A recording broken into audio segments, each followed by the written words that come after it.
ಹೊಸನಗರದಲ್ಲಿ ಅದ್ದೂರಿ ಕೆಂಪೇಗೌಡರ ಜಯಂತಿ ಆಚರಣೆ.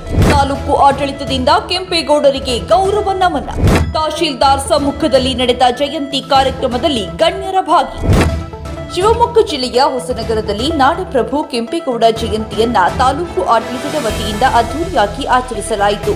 ತಾಲೂಕು ಕಚೇರಿಯಲ್ಲಿ ತಹಶೀಲ್ದಾರ್ ಭರತ್ರಾಜ್ ಅವರ ಸಮ್ಮುಖದಲ್ಲಿ ನಡೆದ ಕಾರ್ಯಕ್ರಮದಲ್ಲಿ ನಾಡಪ್ರಭು ಕೆಂಪೇಗೌಡ ಅವರ ಭಾವಚಿತ್ರಕ್ಕೆ ಪುಷ್ಪ ನಮನ ಸಲ್ಲಿಸುವ ಮೂಲಕ ಗೌರವವನ್ನು ಅರ್ಪಿಸಲಾಯಿತು.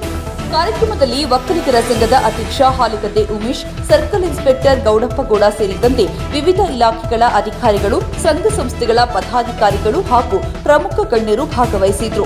ಕೆಂಪೇಗೌಡರ ಆಡಳಿತ, ದಕ್ಷತೆ, ದೂರದೃಷ್ಟಿ ಹಾಗೂ ಸಮಾಜಕ್ಕೆ ನೀಡಿದ ಕೊಡುಗೆಯನ್ನ ಈ ಸಂದರ್ಭದಲ್ಲಿ ಸ್ಮರಿಸಲಾಯಿತು. ಜಯಂತಿ ಕಾರ್ಯಕ್ರಮವು ಗೌರವಯುತ ಹಾಗೂ ಅರ್ಥಪೂರ್ಣವಾಗಿ ನಡೆಯಿತು. ವಿವಿಧ ಗಣ್ಯರು ಕೆಂಪೇಗೌಡರ ಆದರ್ಶಗಳನ್ನು ಜೀವನದಲ್ಲಿ ಅಳವಡಿಸಿಕೊಳ್ಳುವಂತೆ ಕರೆ ನೀಡಿದರು.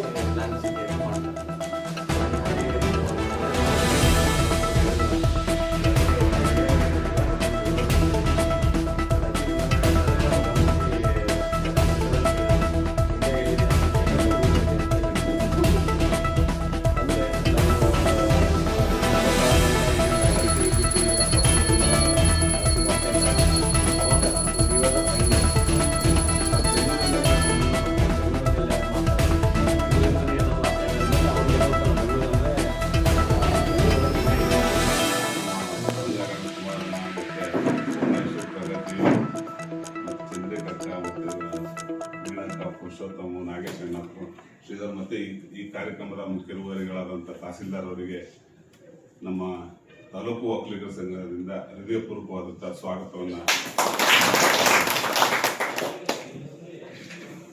ಪ್ರತಿ ವರ್ಷದಂತೆ ಈ ವರ್ಷ ಸರ್ಕಾರದ ಸುತ್ತೋಲೆ ಪ್ರಕಾರ ಒಂದು ಕಾರ್ಯಕ್ರಮ ಆಯೋಜನೆ ಮಾಡಿದೆ. ನಾವು ಕಳೆದ ಒಂದು 4-5 ವರ್ಷದಿಂದ ಬಹಳ ಚೆನ್ನಾಗಿ ಮಾಡ್ತಾ ಇದ್ವಿ. ಅಂದ್ರೆ ಅಲ್ಲಿ ಸಭಾಂಗಣ ಭಾರಿ ಚೆನ್ನಾಗಿತ್ತು, ಅಲ್ಲೇ ಎಲ್ಲ ಒಟ್ಸೇರಿ ಮಾಡ್ತಾ ಇದ್ವಿ. ಈ ಸರಿ ಒಂದು ವಿನೂತನವಾಗಿ ನಮ್ಮ ಸಂಘದ ಒಂದು ಕಟ್ಟಡ ಅಲ್ಲಿ ಏನು ಮೊರಾರ್ಜಿ ಸ್ಕೂಲ್ ಬಂದಿರೋದ್ರಿಂದ ಅದಕ್ಕೆ ಸ್ವಲ್ಪ ನವೀಕೃತ ಬಿಲ್ಡಿಂಗ್ ಮಾಡ್ಕೊಡ್ಬೇಕು ಅಂತ ಹೇಳಿದ್ರು. ಸ್ವಲ್ಪ ನವೀಕೃತ ಬಿಲ್ಡಿಂಗ್ ಮಾಡಿ ಅಲ್ಲೇ ಒಂದು ಕಾರ್ಯಕ್ರಮ ಆಯೋಜನೆ ಮಾಡ್ಬೇಕಂತ ಆದಿ ಚಂಚರಿಗಳ ಶ್ರೀಗಳ ಆಶೀರ್ವಾದ ಪಡೆದು ನಾಳೆ ಅವ್ರು ಬರ್ತಾ ಇದ್ದಾರೆ.